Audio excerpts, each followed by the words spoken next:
It does make total sense. It does. Like, it does sucks, but I also respect the decision as to why. You know. I also got a copy of this. Yeah. For free. Even better. The company just sent us a box of them and said, these Damn, are that's reader awesome. copies. Yeah. Why, hello, and welcome to issue 588 of Geek in the City Radio. I'm one of your hosts, Aaron Duran.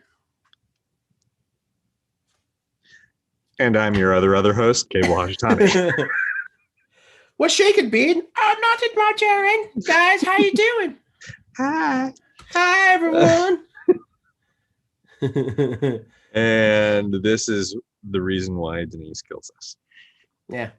She can't kill us if she's not here. This is true. This is true. No, she has started a new position, and she will be a little bit later on the show today. Hopefully we don't have to change the time of the show again. But who knows? Yeah, I mean, I'm totally open for it to do that if need be. The two of you have been nothing but accommodating to my schedule when everything went sideways, so I very much appreciate it. So we'll figure stuff out. It's fine. It's good.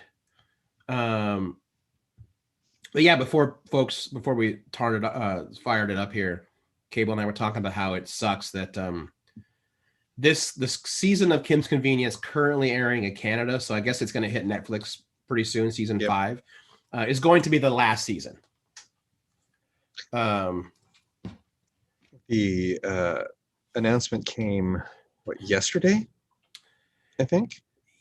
Yeah. At least that's where I saw everything on Twitter.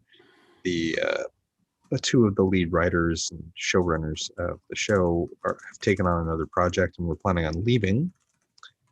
And therefore, the executive producers of the show looked at that and went, I don't think we can actually do this without them. Yeah, which and I not respect have, that. Yeah, and not have it continue to be the quality of show that it is. It's not to say that the actors involved weren't interested in. I'm sorry, I still have my stereo on. Oops. Like they would still be able to play their characters and be authentic, but you have to have all those components. You have to have the writers, you have to have the producers, and as well as the actors. So right, and all the actors really seem to take it in stride. I mean, that's just, you know what, they weren't canceled for bullshit shenanigans. It was you know what, the creators are leaving. They're kind of the they're the soul of the writers' room, and if we try to continue on, I mean, sure they would do good, but there'd be no denying it. There would be something off. I would say that if anything, I would like to see a 2-hour Kim's Convenience movie. Yeah. Sometime next year. Even if it's 2 years off, just a way to let them wrap up some of the storylines. I think Simu Liu was the most. Like, he was sad about it. He also, he understood the creative reasons why, but one of the things that he personally felt upset about was that he and Paul Sung-hyun Lee's character, there was never going to be that resolution of bringing them back together. Right. Bringing Appa and Jung back together. Yeah. I mean, that's going to hurt. Yeah, that's going to suck, especially if season 5 ends with a... apparently they've said the season 5 ender also will work as a series finale. It's not like it's going to end like a fucking cliffhanger. That's good. But yeah, I felt like they were eventually going to lead to their reconciliation. And I don't know, I could see Netflix talking to Canadian broadcasting and the creators and being like, look, they're all going to go off and do their own thing for a while. We get that. But maybe in the back burner, we'll host the movie. Yeah. You know, and even if enough time passes where they have to say, like, you know, the movie starts with like the last scene from the series finale. And even if you throw up a title card that says like 5 years later, That way, if characters who probably might have gotten married, you can have them married now. You don't have to, you can kind of just jump. Like, don't have anybody die off camera. That's bullshit. Yeah, no. Don't do that. But, I think there could be something there to that for sure. Yep, I do. And I think that would be an honorable way to kind of still speak to the fans and answer questions for the cast. Yeah. That they wanted to do. I do think that this also means, dear Disney, dear John Favreau, Paul Sun Hyung Lee is now available for your Star Wars needs. That is true. And please hire him. Since they haven't canceled Rangers of the New Republic, but clearly there will be no Cara Dune in it unless they recast her. Which I'm actually fine with. That's fine. That show should be 100% Carson Teva. Captain Carson Teva. I want to see him. Yeah. Well, I like what they hinted with that character, especially towards the end of Mandalorian season 2, when they had him a little bit more at the end. I get the impression that he's clearly like in my brain, he probably enlisted during the Clone Wars as like a teen. Mm-hmm. I could totally see him being an army of the Republic. Bounces the moment the Empire forms, like, well, this isn't right either. Mm-hmm. So he's clearly a vet. He's an old school pilot. I like the idea that, you kind of got hints that this is what happened to Leia in The Force Awakens. He's this guy that's like, there's stuff still out there that's dangerous. And they're like, would you shut up? Like, the war's over. You know what? You're going to go patrol the Outer Rim. All right, I'm going to do my duty because I love the Republic, the New Republic. Mm-hmm. He starts to see, he's like, there's something going on out here and no one's listening to us. That's your show right there, Yep. And he'd be great at it. Yeah. Oh, man, he would be so good. He already has the costumes. That he does. You could also put him in Ghostbusters. He has those costumes. Mm-hmm. He has 3 different Trek uniforms for each division. That dude is a hardcore nerd. I love it. He is. I'd love to meet him one day. Well, I'm going to keep reaching out. Maybe one day he will reply and we can do a Zoom. Oh, that would be awesome. fantastic. That'd be great. Like, I still want to get him and Andrew Fung on the show. Solid. Oh yeah. Like, because I know how deep and nerdy their conversations, especially around Trek, will go. So yeah. So dear listeners, if you have any influence, please let them know. we want them. Yeah, that'd be a lot of fun. So we're going to do our WandaVision series finale, but I want to wait for Denise for that. Oh, yeah. So hopefully she's able to pop in for that. I saw Coming to America last week. Coming to America. Oh, good. Last week. So my little quick thoughts on that. It's fun. It's incredibly charming. It's everything. If they were going to make a sequel to Coming to America, it's everything you kind of want it to be. Like, that's impressive. Yeah. A lot of kind of the similar gags. The through line now is that, Eddie Murphy's character, Hakeem, is no longer like the person who wants to break with tradition to follow his heart, which he did in the first movie.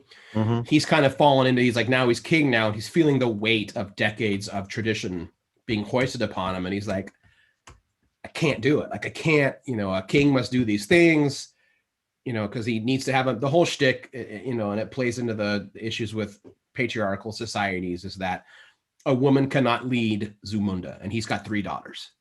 Mm-hmm. So, and he finds out that he has a kid back in America from a one night when he was, it's questionable. It's one night when you find out in a flashback that Arsenio Hall's character basically got him super stoned, and he hooked up with Leslie Jones. Okay. He wasn't completely in control of his faculties, but they brush over that pretty fast. But the movie is pretty great. Every time you stop for a moment and think, well, that doesn't make sense, boom, they hit you with like another nostalgia joke. Like it's Good. just one giant nostalgia bath that if you weren't a big fan of the first one and remember characters, this one's not going to land for you at all. It's going to be funny, but it's not going to, I mean, the Duke brothers have a cameo. Oh, really? Yeah, kind of, because both the performers are dead, but they do have a cameo, which is always fun to remind people that Trading Places is in the same universe as Coming to America. I know that I must have seen that at least probably a dozen times when I was a kid. So it like I don't remember it super well, but I remember it well enough that when as soon as they like started showing announcements for it on Amazon Prime, I'm like, yeah, okay, I think I'm into this. Yeah, it's fun. I mean, James Earl Jones is in it for a little bit because you see him in the trailer. You must have a son or whatever. And the concept of this one is that James Earl Jones, his time is short. He knows he's dying. He's old, but the scene's just fantastic where he's like, I want it to be a grand funeral.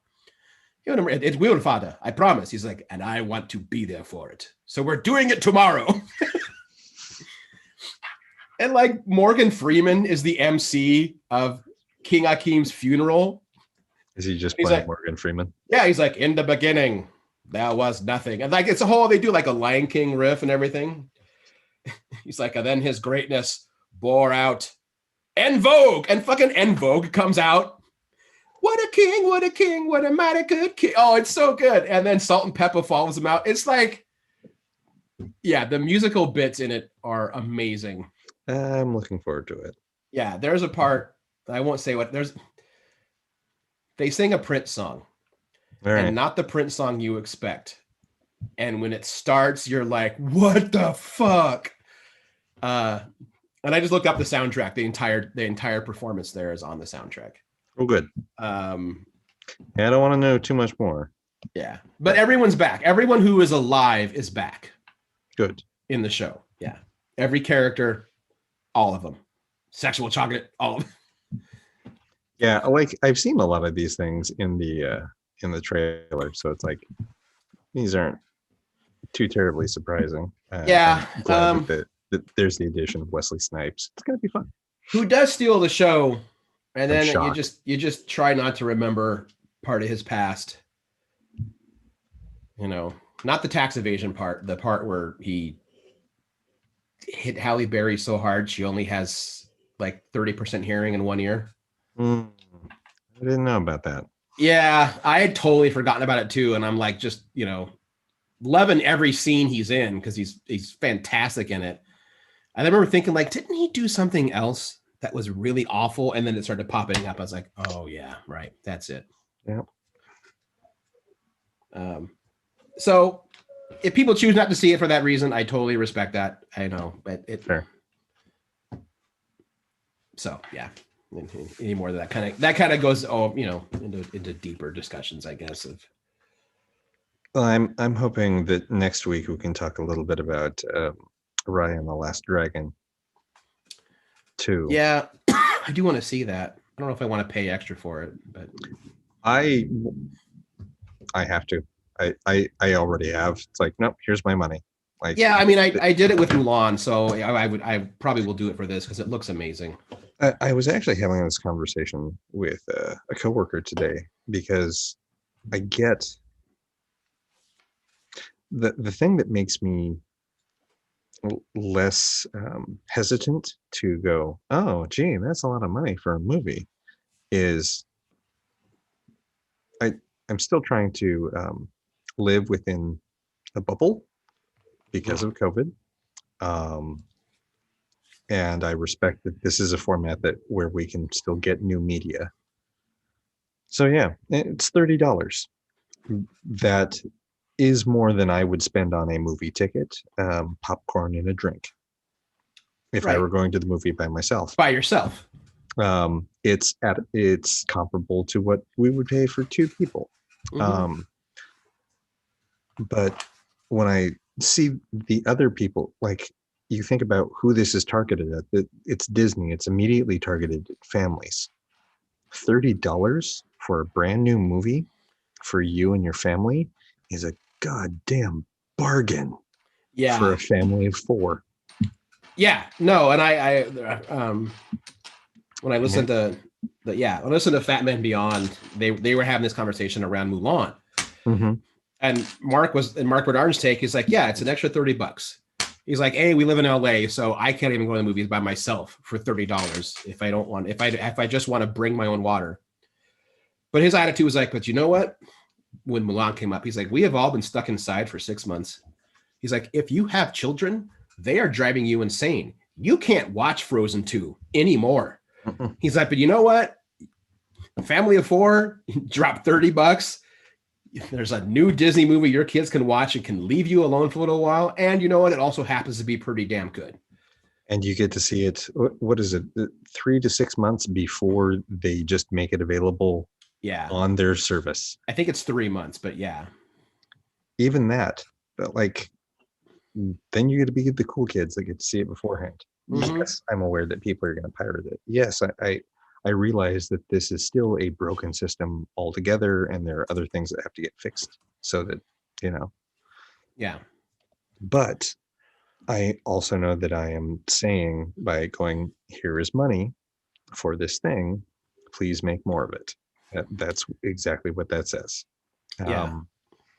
I have seen one still of the credits, which points out that it was entirely made at home.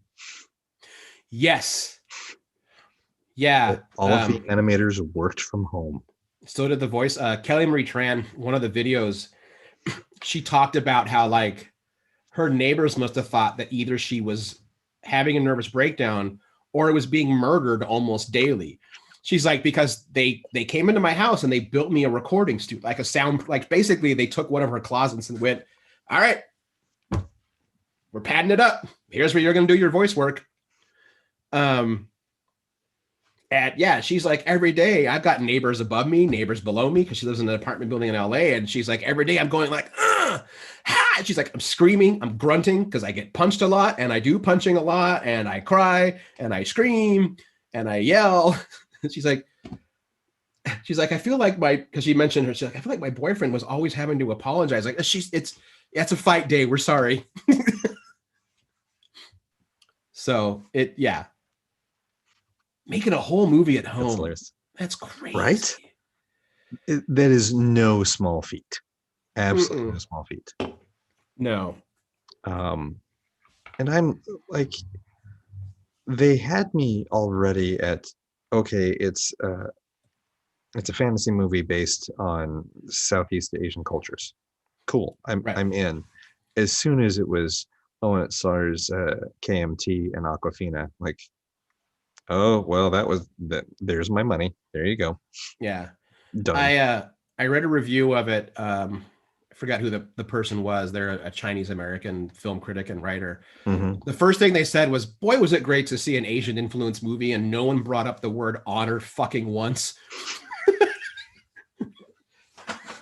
I was like, oh, I've never fucking thought about that ever. Yep. And then as soon as I read it, I'm like, oh yeah, that does happen every single time. Yep. I'm sure there's an equivalent for any pop culture entertainment centered in Mexico. Yeah. And I'm sure the moment it's pointed out to me, like, you know what, that isn't everything. Yes. You know, Bex in the chat said it cost them an extra $20, but she has 2 kids plus her husband and whatnot, but they have watched it 6 times and it is well worth it. Fantastic. Yeah. Yeah. Like, Asian Twitter would not shut up about how great it was over the weekend. It's like I mostly just had to skim. It's like I don't want to see anything, but like it was fantastic. And Kelly Marie Tran did like this tiny selfie tour where every time she saw a bus stop with her had a Raya ad on it, she would stop and take a selfie with it and posted those on Twitter. That's cool. It's fucking fantastic. And everyone lost their mind over her red carpet outfit, which is a traditional Vietnamese style dress, right, and headdress. And I saw so many tweets and retweets of Vietnamese American women going, I have never thought of myself as beautiful and do now because of Yeah. this. Yeah, that's really awesome. Yeah. It's really great. Well, I'm glad we always liked her. I do too. I'm glad she's back. Yeah, that's pretty good. I do want to read the entirety of the Vanity Fair article that she interview that she did because It's really good. I do understand that while it is not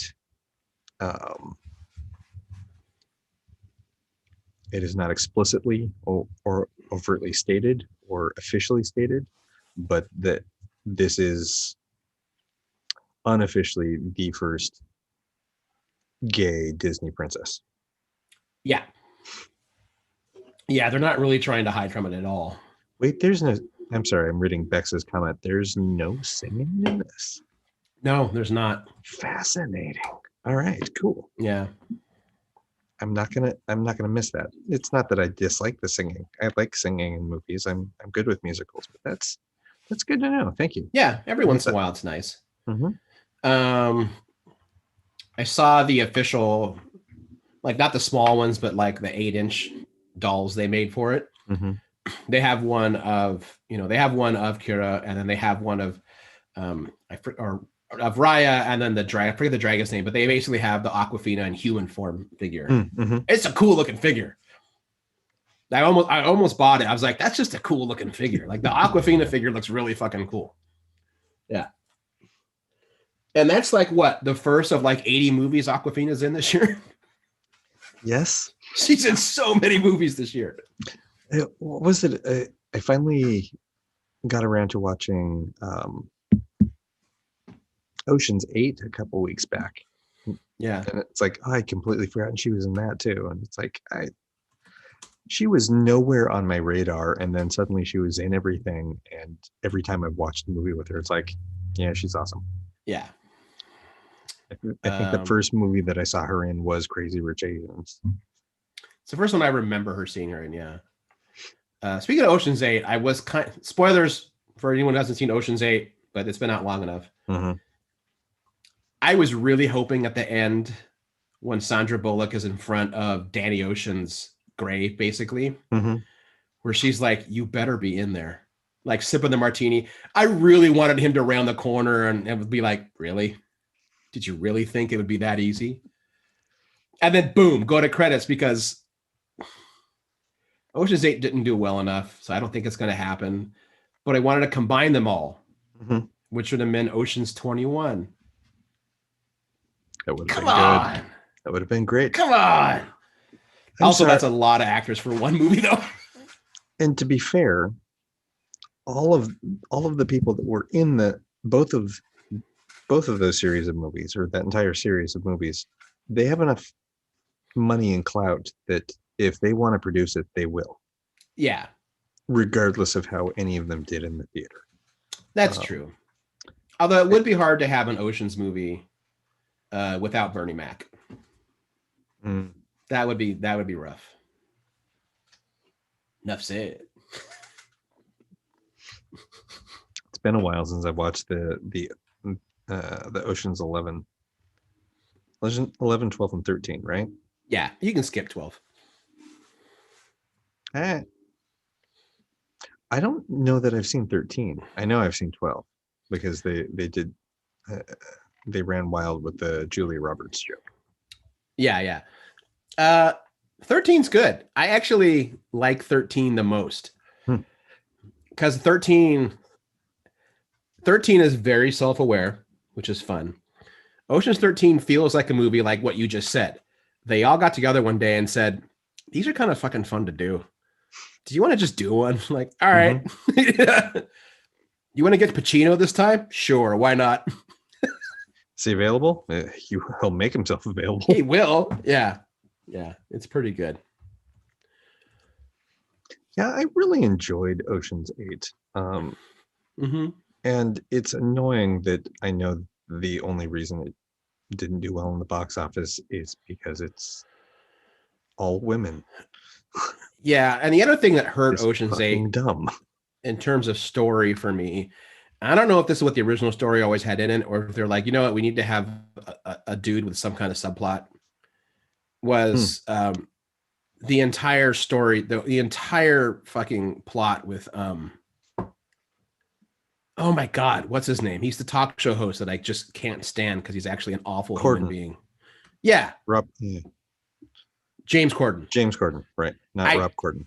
Yeah, the moment his little story thread starts, I'm like, what the fuck is this? This is dumb. Great. The idea of like a certain cop being obsessed with the Ocean family because they keep getting away with it, fine. But I don't know. It just doesn't work. He didn't work. That whole plot did not work like at all. And it hampered the movie for me. I understood why they did it. Like I don't have a problem with James Corden, I guess. I do. and I saw it as like, no, you can't just have the heist. You have to have and we didn't just successfully get away with the heist. We have to completely get away with it.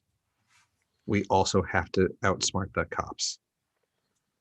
Yeah, but I don't know. That's that extra element of it. Normally, though, you have that interspersed with the actual heist. Like the cops are somehow wise to something's going on, but they're always playing cat and mouse during. Right. This was you completed the whole heist and then you added that element. I think that's what felt weird to me, is they were separated like an egg and an egg white. Okay, yeah. You know what? Yes, that makes a lot of sense then. Where normally why it bugs me. Yeah. Normally those two storylines overlap. Right. Huh, I hadn't thought about that before, but yeah, that makes sense. I love that Chabot Quinn had a small role in Ocean's 8 as Yen. Because Yen always has, Yen, first off, I love that Yen only speaks Chinese and they all understand him and he understands English. Mm-hmm. It's just the best little bit, like, ever. Yeah.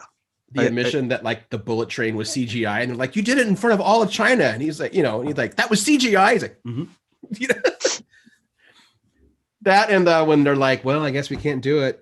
I guess that means Ruben's going to, this is 13. They're like, I guess Ruben's going to die. Yeah, maybe hospice care. Maybe he'll make it to Christmas. Like, I don't know. And his character goes, shit. He's so good. And that the best plot point in 13 is his gimmick.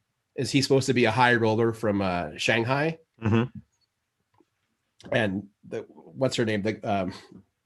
Matt Damon's his valet, and her Ellen Barson's character is like, his name doesn't come up in any of our usual databases. And Matt Damon's like, and he likes to keep it that way. Mr. Yen likes to keep it that way. What kind of real estate does he do? He's like, he owns all the air in Shanghai. She's like, the air? He's like, put it to me this way. You try to build a building over 3 stories tall anywhere in the Hunan province, see if his name comes up. And part of me is like, why do I see that happening one day?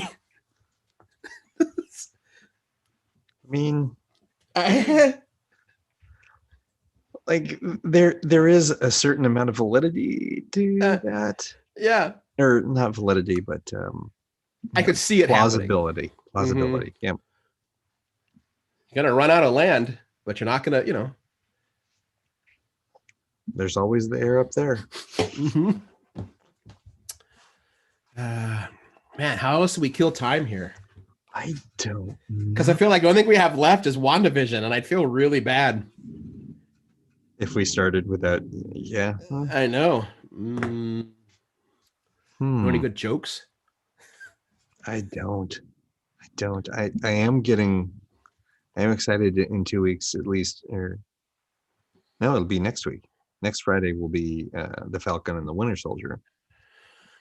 Yeah, which that's gonna be cool. I have actively made sure that there are 4 things that I know about the Falcon and the Winter Soldier, and that is it contains the Falcon, the Winter Soldier, yes, Baron Zemo, and Agent 13, and that is all I know. That's all I know.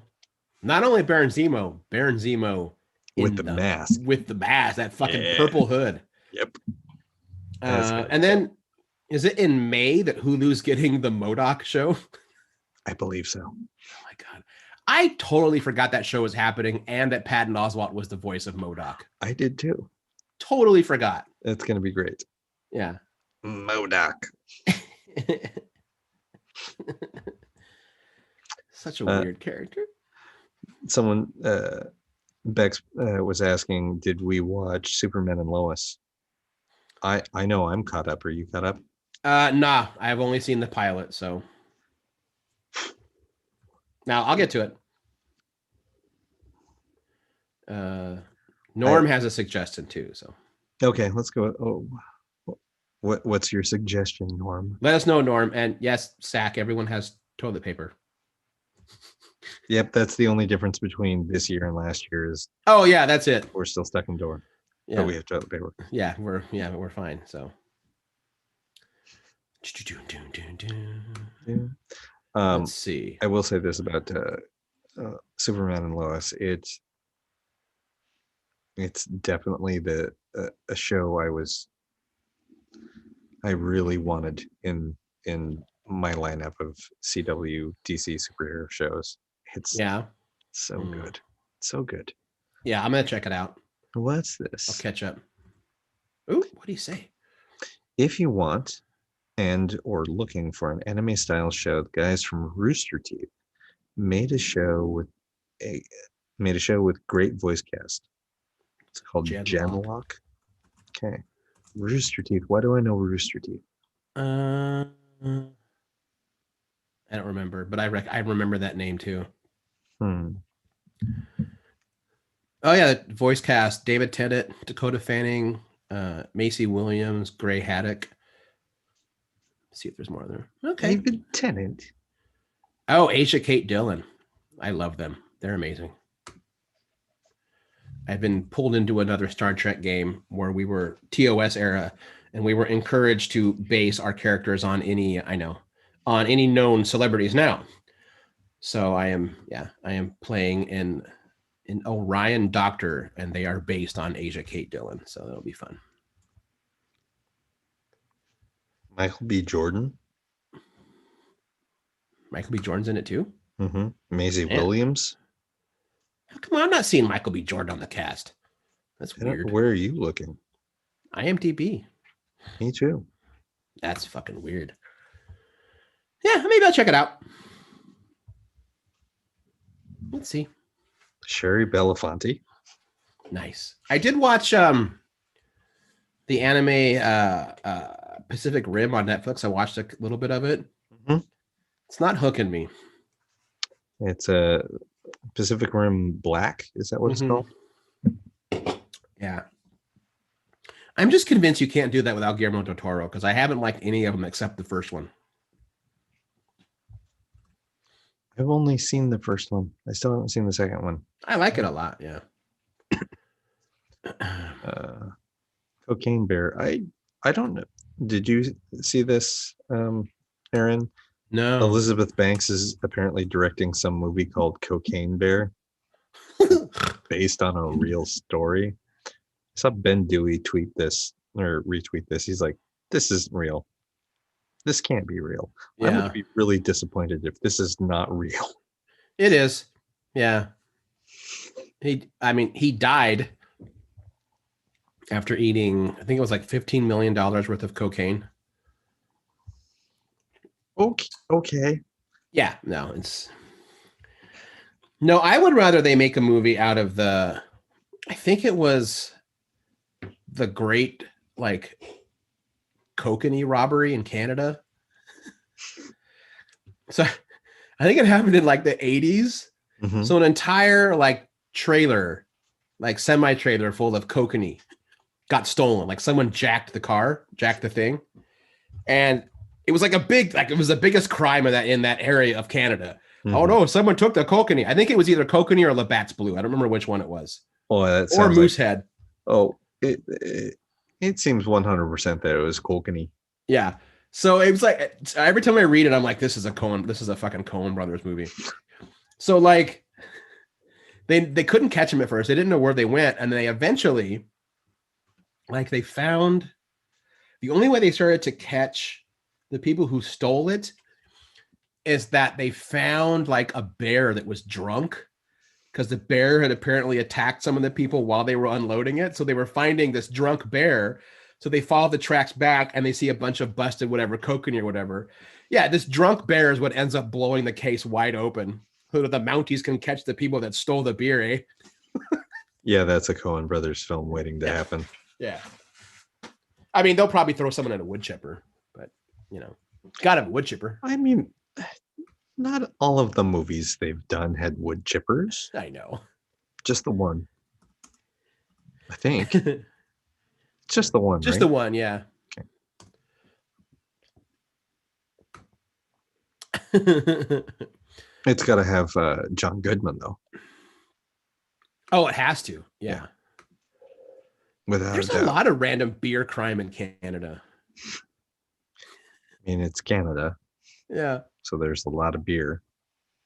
And there's a certain amount of hijinks that go on. That's true. Not actual crimes, not misdemeanors, just hijinks. Hijinks and shenanigans. Definitely shenanigans.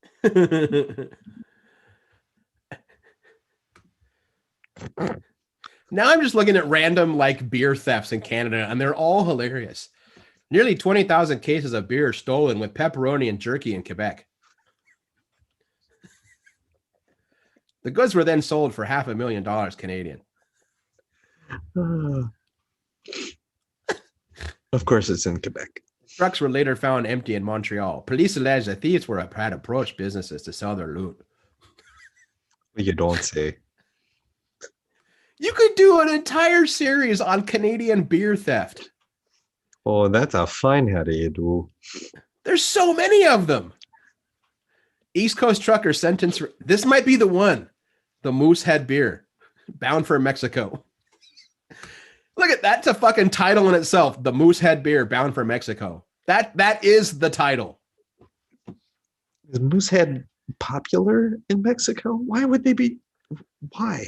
I don't, because it's just a lager too. Mexico has good lagers. Yeah. Oh no. Okay, so this was Moosehead that was being made for Mexico because the labels were in Spanish. Okay. That's their fancy foreign beers. Dude. Now I'm just imagining people in Mexico with really trying to do really bad Canadian accents, pretending to be Canadians, like Mexicans, like in the streets of Mexico City, like wearing toques. I'm playing hockey. Like, oh my God, this writes itself. I want this movie so bad. Write it. I know, I should. You should. I don't know what it would be about. As long as it's about 90 minutes long, that's all you need. Ah! Huh. That's really weird. I think we might have to start without Bean. Because Yeah. otherwise we're not going to cover everything.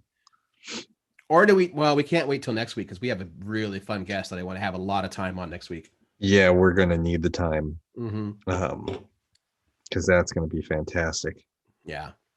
All right. Well, then, let's talk about the last episode of WandaVision. It's episode 8, I believe, right? No, it's episode 9. 9. There were 9 episodes. Yes. Which I think is important to remember because the first 3, middle 3, and last 3 all sync together as Oh, that's right. Yeah. their own arcs, which is something I thought about after the last episode. I will admit I had to watch it 3 times before I actually started to really enjoy it. The first time I watched it, it was entirely too late. Yes. I got that from your single word tweet.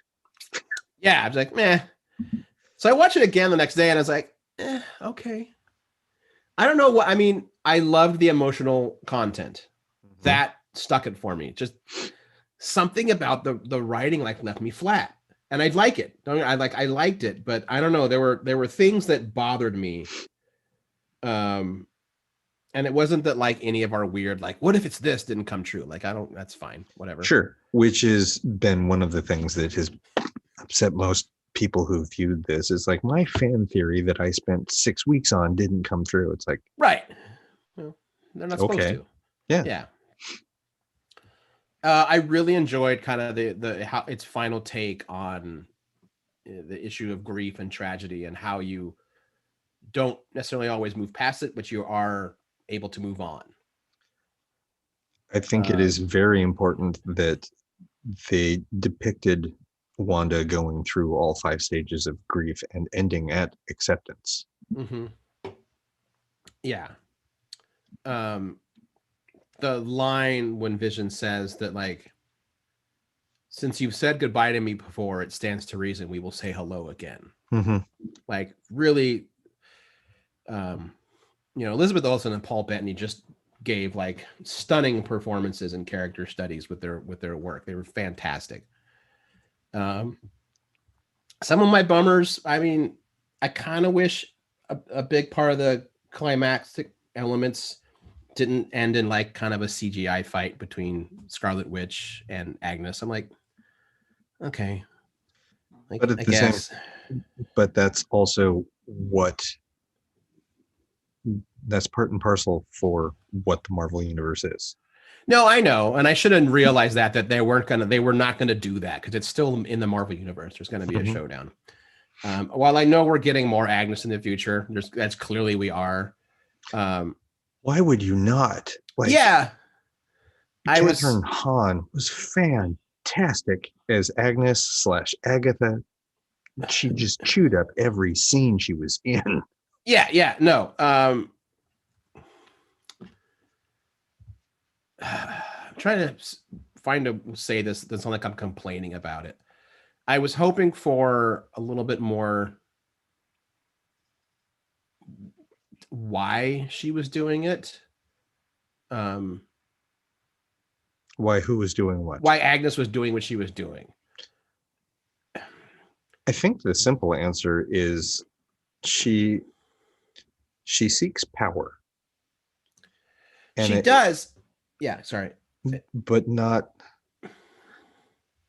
She's had. I'm sorry. When were the Salem witch trials? 1661. So she's had 400 years to process how best to she's a plotter. She knows there's power out there. She's willing to wait for it. She's willing to amass it so that she can do the things that she wants. I don't think it was. I keep coming back to that wasn't the point of the story. That was the motivation behind Agnes / Agatha. But the point of the story was to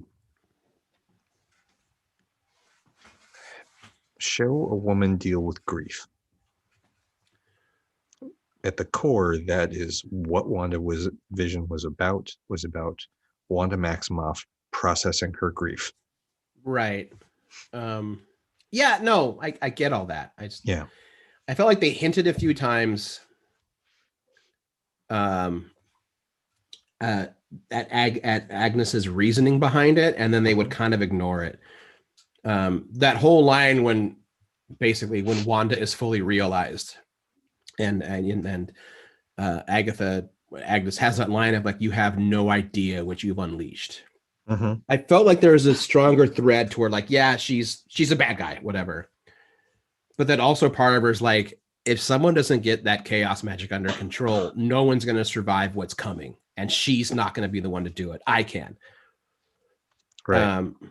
I want a little bit more from that, but that's just my own personal story nitpicking.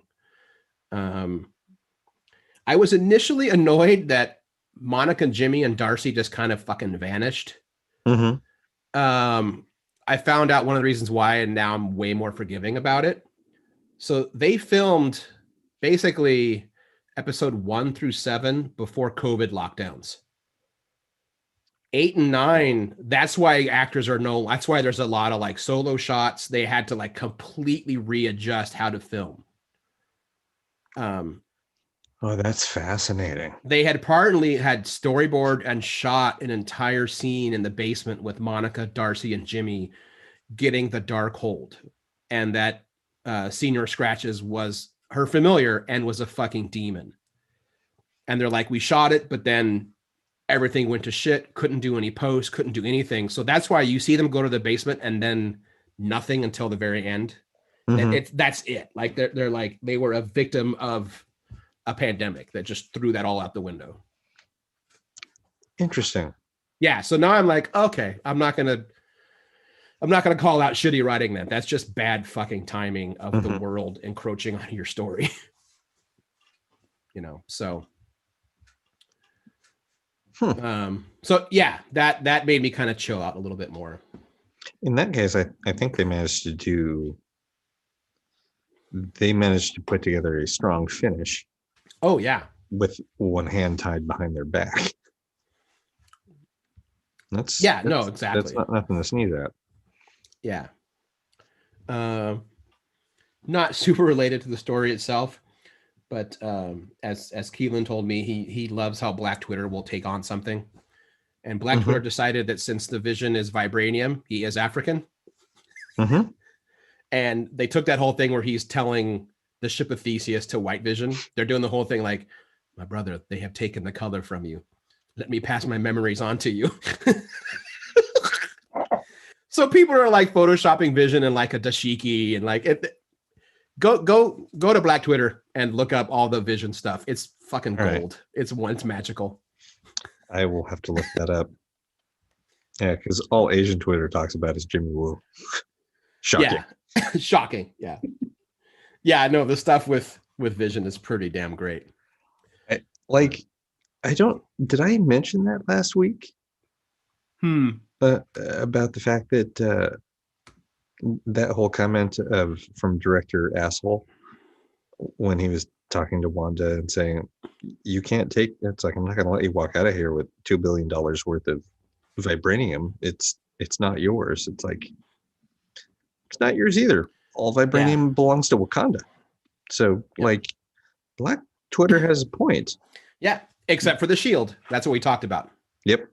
Like Vision is the, if anything, he's the property of Wakanda when he is not sentient. Right. Outside of that, they're fine. It's like, no. If you're sentient, then you're on your own. Yeah. So yeah, I mean, I did really enjoy it. I feel like so many other places have talked a whole lot about it. I'm worried that when I talk more, I'm just aping them. But I mean, that's bound to happen because we all watched it, and we all have different schools of thoughts about how it ended because we're all working from the same information. I'm excited to see more of Monica Rambeau in Captain Marvel 2. Right. Yeah. I think that's fantastic. I'm impressed that Wanda went from I'm not using magic to astral projection. Right. Yeah. That's a pretty big jump. Like that was I think Strange spent 6 months before he was there before he made the leap to astral projection. I think so. Yeah. Outside of like getting forcibly ejected out of his body by the ancient one in the first place. Yeah. So I am glad that they have found a reasonable way to bring back the Vision into the Marvel Universe, because I wasn't done with Paul Bettany as the Vision. I wasn't done with that character. No, and they seem to be pulling a lot from, the West Coast Avengers stuff, because White Vision has a whole other it's a whole other arc, and it completely alters their relationship. I remember there's I looked up some of the panels, and there's that panel when like the boys are brought back and it's White Vision. And she looks at him and says, I can't be the one to tell them. I'm not. You have to tell them. I'm not telling them they're not, that's not the dad they remember at all. I'm not doing it. And she's basically like, I've been through enough. I'm not having that conversation. You are. Congratulations. There you go. Yeah. So, yeah, no, I'm definitely looking forward to that. I did think it was, And yeah, it's a more, well, not too mature. They kept it within the realm of PG-13 at least, especially towards the end. But I will give them credit for having the guts to actually wipe the kids out. Mm-hmm. I didn't think they'd do it. I thought they'd be like, we're gonna find a loophole that the kids are not also just wiped when she shuts everything down. I mean, they're clearly not gone because we saw in that final post-credit scene. But Mm-hmm. I think it was important in order for us as the viewer, like, because the way, it's a look at that. bean. It's a bean. Well, thanks for listening, everybody, and we will talk to everybody next week. Bye, everyone. She's gonna kill you. Not that being that mic's not plugged in. Nope, not plugged in. Nope. Can't hear a thing. Oh, good. Can't hear you. Nope. Not how about now? Nope. Nope. Still nothing. How about now? Yay! There you are. There we go. Helps if you pick the right one. Yes. So we're talking about WandaVision now. Super. Where are we at? Where have I walked in? About having the guts to actually wipe out the kids. Okay. and I was about to say, and then we're going to open the floor and you can just tell us your thoughts. But yeah, we've kind of, yeah.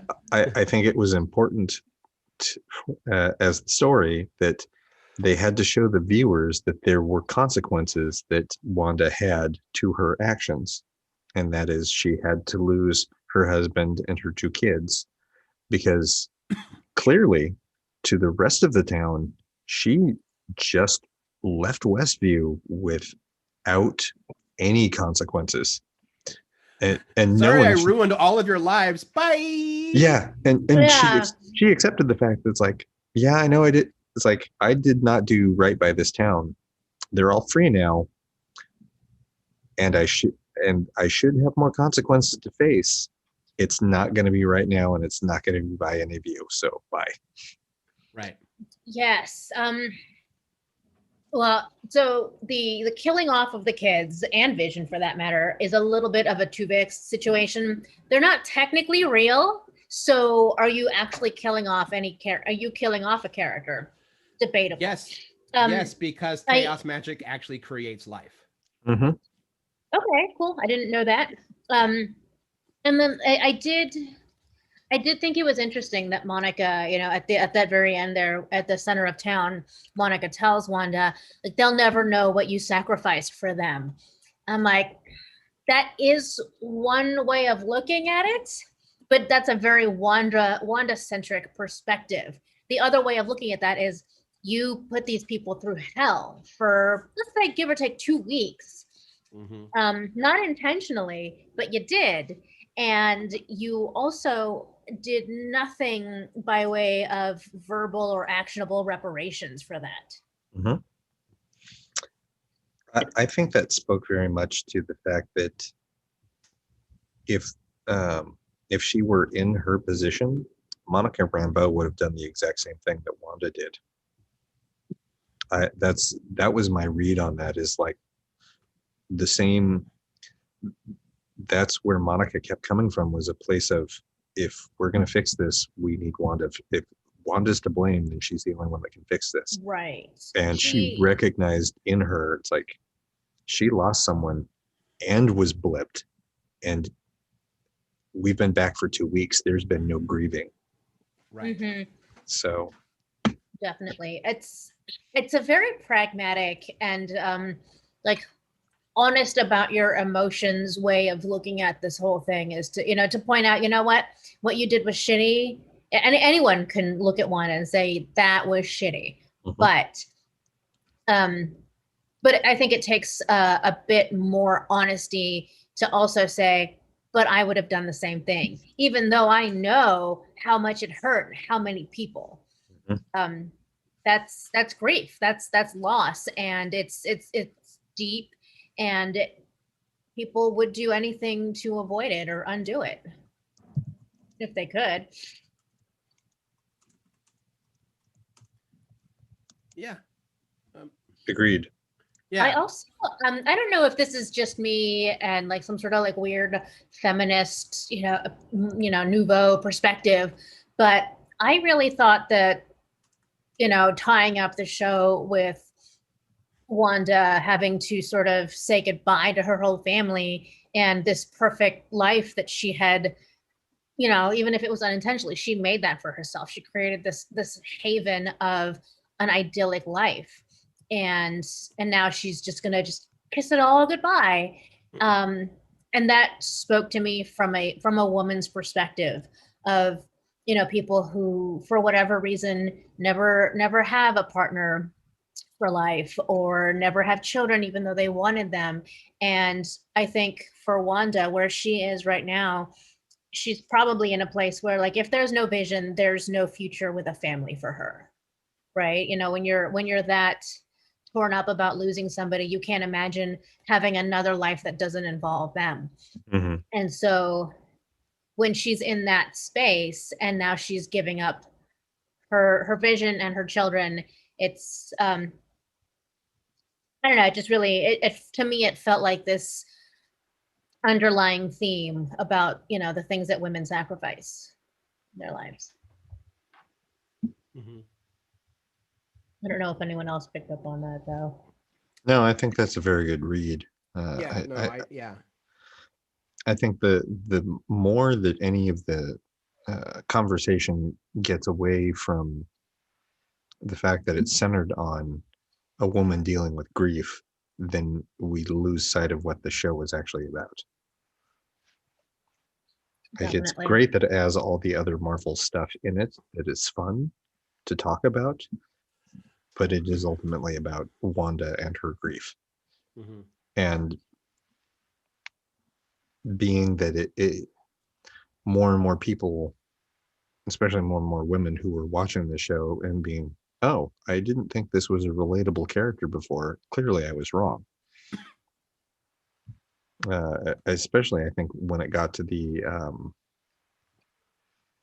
Modern Family episode. Yeah. That might have put her in a more relatable place because I think the success of that show is centered on the fact that it's modern and relatable Mm-hmm. for a current audience. I noticed so I'm in terms of catching up with or rewatching all of the Marvel movies. The last one I watched was Age of Ultron, which ties in perfectly with WandaVision in terms of recalling certain things. And one thing I noticed is that she was pretty powerful already. I know that there were some memes talking about like, Wanda's power in this movie and then this movie and then WandaVision where it's exponentially so much more. But in Age of Ultron, she is powerful enough to start driving people out of their homes and out of their city, trying to protect them. That's pretty big. Mm-hmm. Yeah. And then the other thing that I noticed from that movie is that when she feels Pietro die, it's very, very reminiscent of the scene where she breaks down crying at the sight of the house that she and Vision were supposed to share. Mm-hmm. At that point she just like bursts with magic and she takes down like a dozen bad guys in one hit. So I thought that was kind of a cool recall of sort of laying down the early groundwork for what gives Wanda her power, which unfortunately is pain and suffering. Right. I actually kind of think that wasn't unintentional. The more I look back and the more I look at interviews from the past, like especially during like Age of Ultron, I feel like Kevin Feige is really playing the long game when it comes to certain characters. Mm-hmm. There's an interview that you can, and they've screen capped it now, where she's being interviewed during Age of Ultron. And she talks about, my favorite Wanda story is when she goes nuts in House of M and completely rewrites the universe. But then she smiles and says, but they're never going to do that. And I'm like, you may not have known that, but something tells me the back of Feige's mind is like, yeah, that's going to happen one day.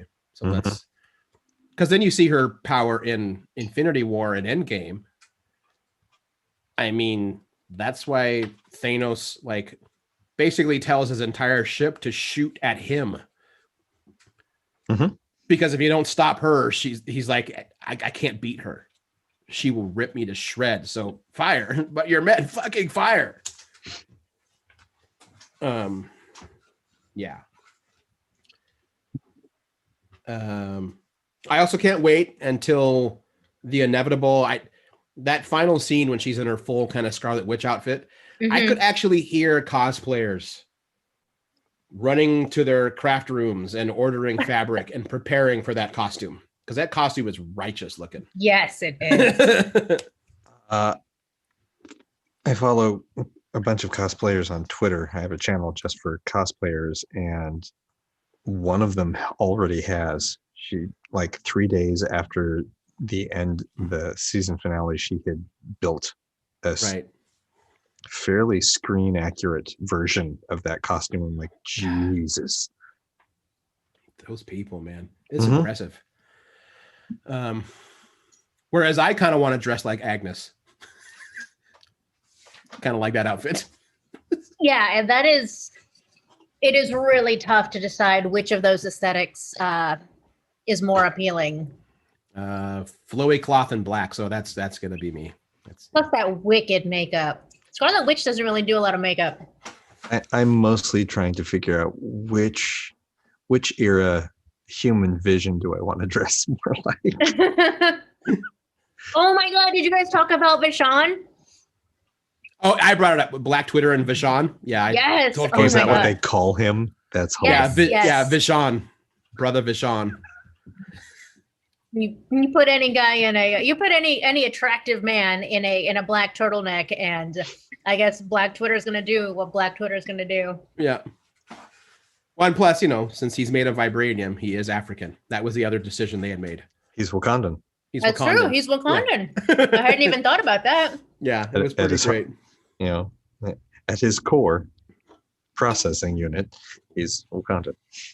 I also like the thing on Twitter when people were like, your first memory of Paul Bettany and its vision. It's like my first memory, and it's him in A Knight's Tale, just naked, going like, what? Which is funny because, I think people who are excited about the MCU are, in that sort of same age bracket. So they all saw A Knight's Tale when they were young. I'm like, I don't know. I don't think so. I've seen it. I have. Plus, not a lot of people actually saw A Knight's Tale. Really? It's only gotten popular again in the last, 5 years? It's only been in the last 10 that I've seen it. Yeah, the people were, because I remember seeing the trailer and being like, what is this bullshit? I tried to watch it on video when it first came out on video, and I made it about 10 minutes in and went, I don't think this movie is for me, and stopped watching it. And it wasn't until America and I had started dating. She's like, what do you mean you've never watched The Knight's Tale? No, I'm fixing that right now.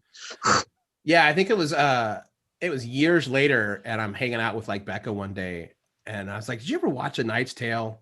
I said, is it that tree? She's like, oh my God, bro, it's amazing. I'm like, the fuck are you talking about? So yeah, like we found it and like got the DVD of it, and like 20 minutes in, I was like, I was so wrong. I was so wrong on every single level. Yep. This movie is amazing. It's the same reaction I had. I'm like, oh, yeah, okay.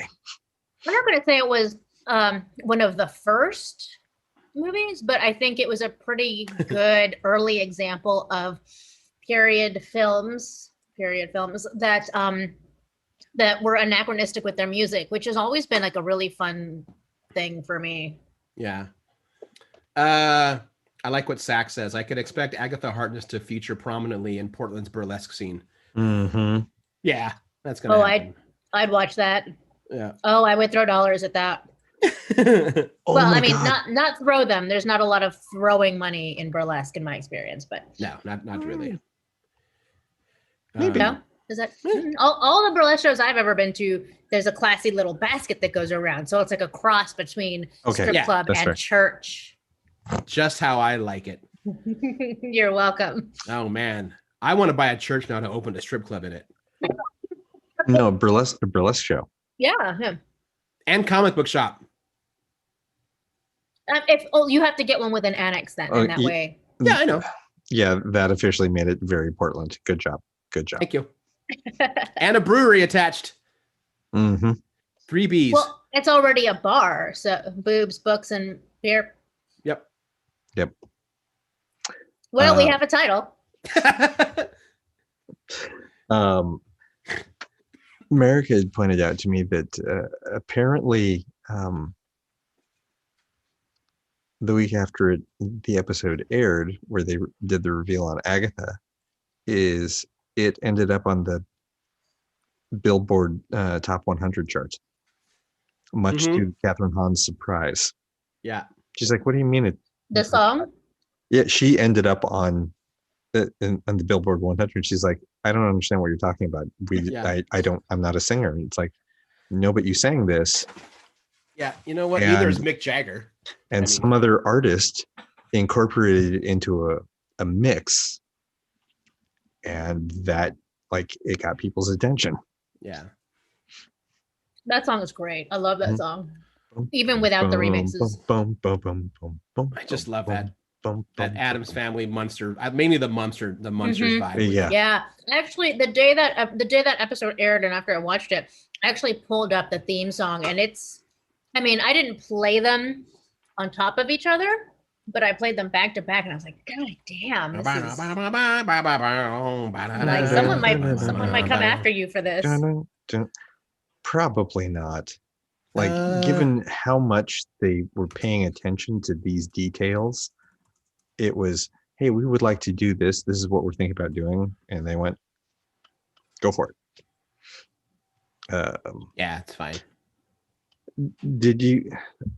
I saw this on Twitter as well. There was an excerpt from an interview of the showrunner for WandaVision, and they were talking about specifically about the line that's been turned into a meme at this point. What is grief but love persevering? And she gave all credit to that. She's like, no, that was the writers, that was this, that was that. Like, she named other writers that had to, like, she's like, we workshopped it. And it also came from Paul Bettany, who went, this feels like a scene where the Vision would say one of those very Vision things that he says, which is succinct and deeply meaningful. And that's what they came up with. And he's like, yep, that's it. That's the line right there. And then he delivered it the way he did. But like, the showrunner's like, no, that was so many people that helped make that. And that was how we did every episode. That's how we did every scene. And so it's a powerful line. Yeah. I enjoy the way Vision can be like casually philosophical, but still like brings like just the right amount or a sufficient amount of gravitas to those conversations. Right. I like he's kind of always questioning, especially just himself. And it really comes through. Did you guys already talk about the Vision versus Vision? A little bit. Yeah, but not much. Not much. All my writer nerd friends are online. We're just so excited that got people talking about the ship of Theseus. Because that's wanky writer shit that we talk about all the time. I didn't actively know that theory is called the ship of Theseus. I've only heard of it. I've only heard it in general terms, in terms of, is it still the same ship? Also, the axe. You replace the head, you replace the handle. Is it still the same axe? It gets brought up with Star Trek nerds a lot too, because Enterprise refit. How much is it really still the Enterprise? It's almost a brand new ship. Yeah, so that gets brought up a lot with. That makes sense. Yeah, certain circles. But it was the perfect way to just turn the fight around and make it about something else. Yeah. Of any character in the Marvel universe, that is one that would not have a a drag out fight between the two of them. It would be hey, we're both androids. How about we talk about this? Well, even when you see Vision in like Civil War, like he doesn't really fight. Mm-mm. He'll, you'll go, yeah, he'll do his most. You have to push Vision pretty hard to make him use the mind gem or Mhm. throw a punch, kind of thing.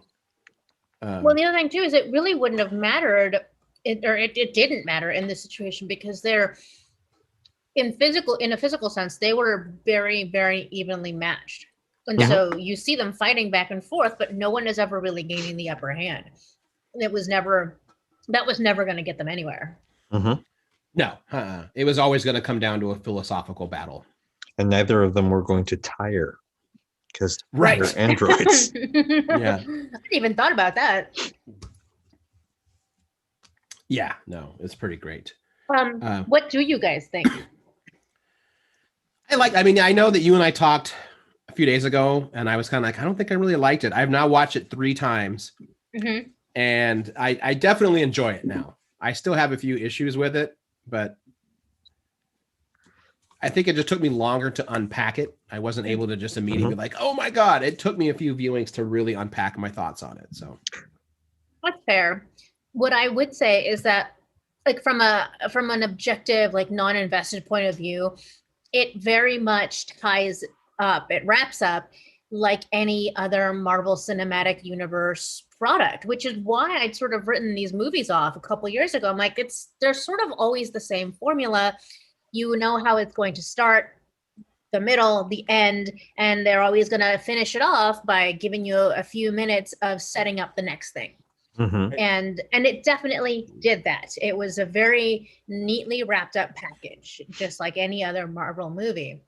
But once you kind of ignore that or let go of it and just think about Wanda's story, Vision's story, and to a fair extent, Agatha's story, Monica, even Jimmy and Darcy,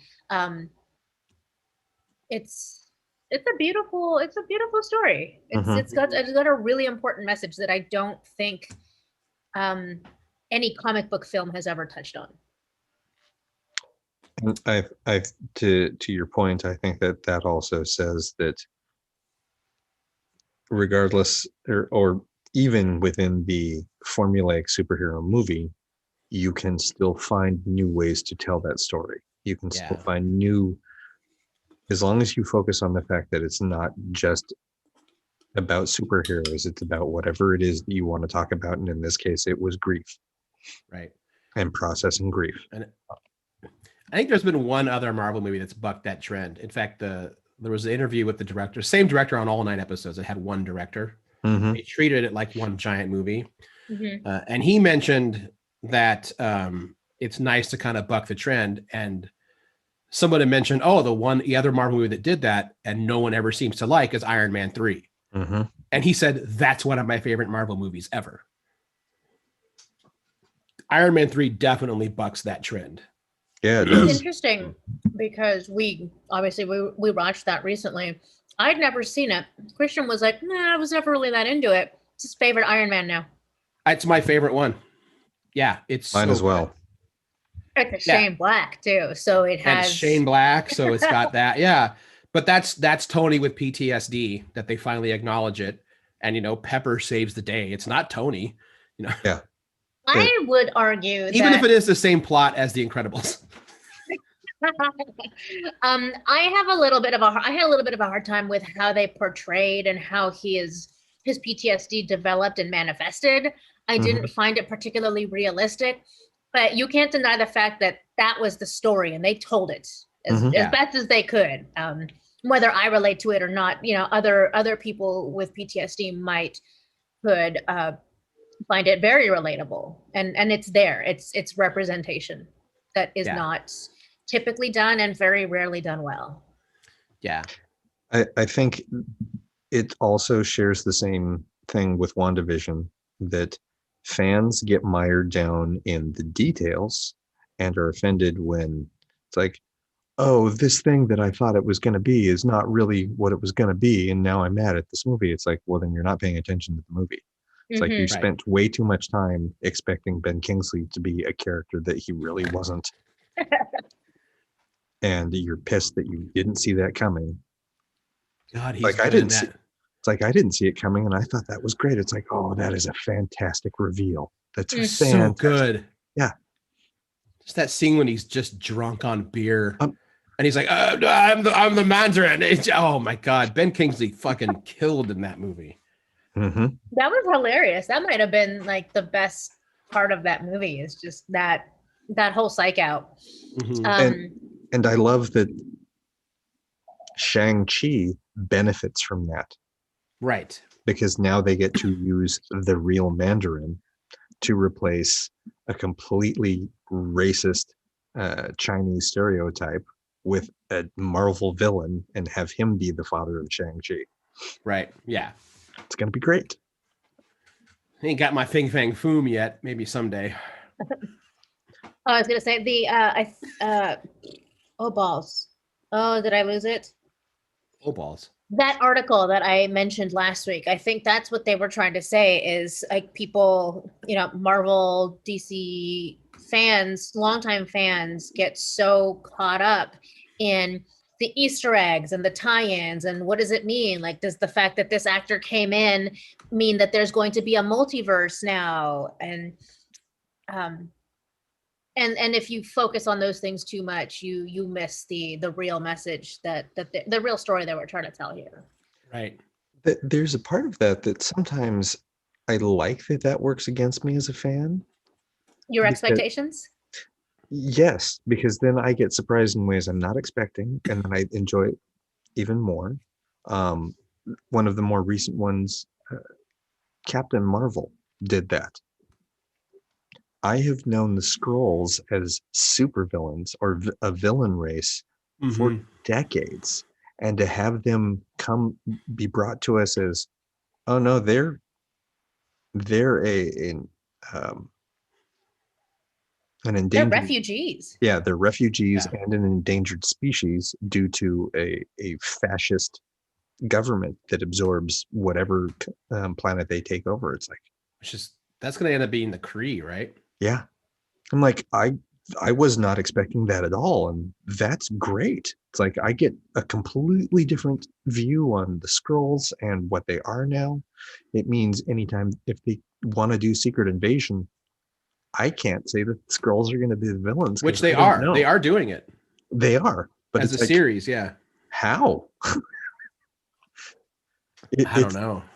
And that's fantastic. That's where my expectations from what I have read in the comics works against me in a way that I enjoy.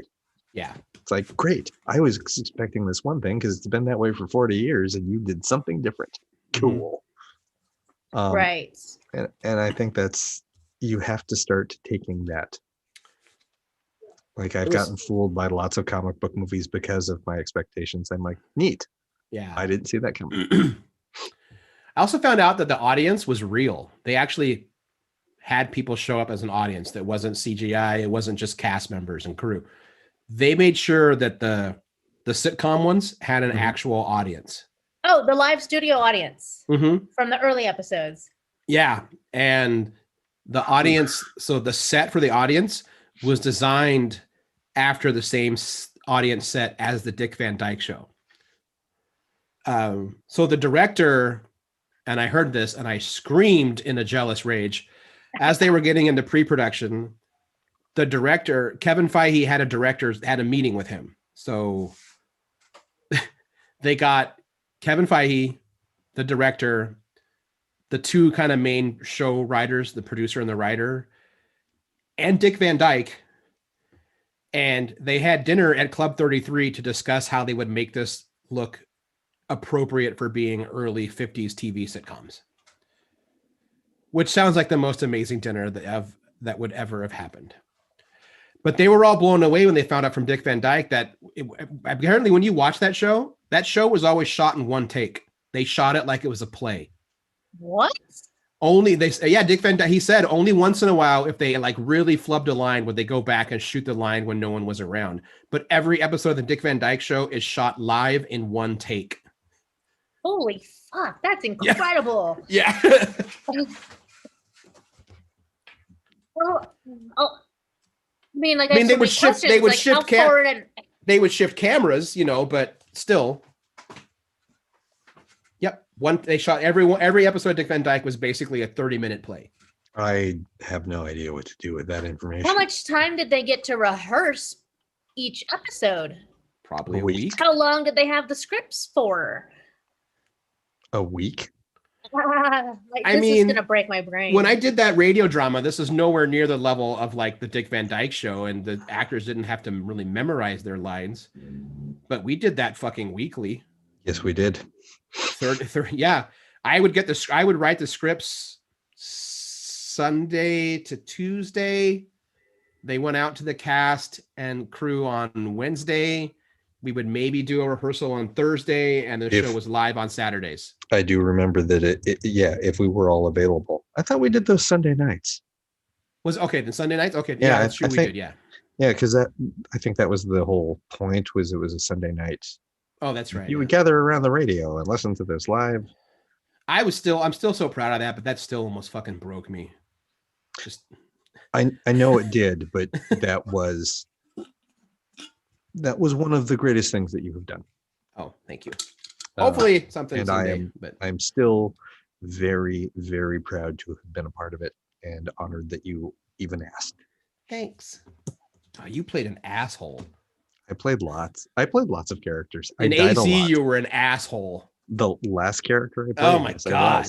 And that I was used to get emails being like, I hope Cable's character dies. He was the one that was, yeah. Which made me think, I'm never killing him up. Yeah, that's what you told me. It's like, no, I'm not killing this character. Anyway, sorry, a little distraction. He had a horrible voice too. I actually reached to come up with a completely awful voice for him too. Yeah. Can you recall it? It was very nasally. Yeah, that's it. And it was definitely just, I was trying to be as grating as I could sound, as well as so that having to listen to me was just as bad as anything that I was saying that was just vile and mean and took no consideration for anyone except myself. It was the equivalent of having to listen to Colin from right. What We Do in the Shadows. Colin Robinson. I'm having a hard time recalling the the plot or like the environment of that specific character, but I'm remembering the feeling I had of listening to that character. Right? That was again. He becomes the de facto leader of the survivors. Mm-hmm.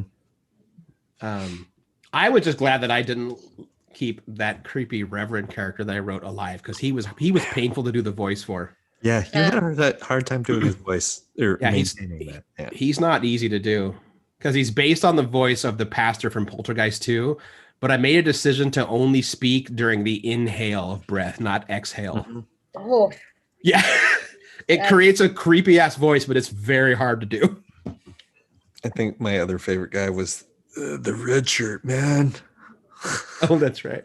That's not cool, man. That's not cool, man. I'm wearing a red shirt. I'm still wearing a red shirt. All right. I got to stop. Otherwise, I'll just go down that weird memory lane. Maybe one day I'll just do a little retrospective. I don't know. Reunion tour. Yeah. There are 2 unproduced scripts floating around in my hard drive somewhere. Oh. This would have been the best year for it. I know. Yeah. Now that people like radio dramas again, I was only 10 years too early. You were. That still kills me when I see all of this shit. It's like, son of a. The popularity of Thrilling Adventure Hour. Yeah. Don't even get me started. Yep. You were a little early. Oh my God. On that note. Yeah. Should probably get closer to wrapping it up here. Again, we teased this a little earlier. Next week, we're talking to Connor. I forget Connor's last name. Oh God, Connor Alexander. Connor Alexander, creator and leader of the Coyote and Crow project, which is a almost all Native American produced and created RPG that's currently on Kickstarter, funded in 8 hours. Yeah, their 45 minutes. 45 minutes. Their initial goal was 45 minutes, yeah. $18,000. They are currently up to $432,164. They're going to be at $500,000 next week when we talk to them. Oh, no question. That's insane. Yeah. Why are they even talking to us? Because we were actually one of the first shows to reach out to them. Full disclosure, because Sarah Spoon Waffle tipped me off to them. Mm-hmm. She sent me this little message like, hey, so my friend is doing this really cool looking Kickstarter role-playing game. He's not sure how well it's going to do. Here's their website. Maybe reach out to them and see if they want to be on your show. I was like, yeah, that sounds cool. And it's fair that you wouldn't know how it's like, I don't know what kind of traction this is going to get. Right. But man, it's going to be this year's Kickstarter success story that people are going to go, man, this is amazing. Yeah. Guardian Games has backed it. I'm guessing at that high retail level. They backed it at the retailer level, and we've begun the practice of, we used to back every Kickstarter no matter what. Sure. And now it's like, no, we don't back Kickstarter if there's going to be a retail release. There's not a point. It's like, let people who want that back that on Kickstarter, but we make a few exceptions, and this was definitely one of them. Yeah. I wound up changing mine to the warrior level so that another book got donated. Which is a great thing that they're doing too. So yeah, I can't wait to talk to them next week. Yeah, I'm excited. I'm super jazzed. See how long we can. If he's willing to stay on for the bulk of the show, I'm pretty good with that. You should all listen next week. Yes. I mean, Definitely. you should listen. Yeah. Yeah, I think that's good. Sorry, Bean, you didn't get to hang out Well, it was more. on me. I agreed to do something completely forgetting that it's Tuesday night. It was dumb. But it's not dumb is making money. So Yeah. Well, we told people what you're doing. I didn't think it was a big secret. No, I'm picking up more time doing delivery driving for Nats. So, if you want to see my face for 30 seconds from behind a mask while I drop off booze at your door, now's the time to start ordering. Who wouldn't want that? Right? I'm delightful. Yeah, and so everyone's happy to see the booze delivery person. So I went down there for training, and they're like, we thought it might be cool if you learn how to do the back end part and then do the deliveries that you prepared. And I was like, yeah, I can do that. That's cool. I'm not doing anything else today. Just completely forgot that it's Tuesday. It's Tuesday. That's all right. Which is dumb. It's Tuesday, Lemon. Because I prepared show notes this morning. So welcome to the inside of my brain, folks. Yep. Well, it's always good to have you here. You know that. Mm-hmm. Ooh, is that work cider? It sure is. Spoils of war, as it were. I always have some in the house. So I know, I do too. Well, on that note, I'm Aaron Duran. I'm Benarita. And I'm Cable Hashitani. We'll see everybody next week, assuming I don't choke to death right now. Bye, everyone. Man needs to learn to breathe.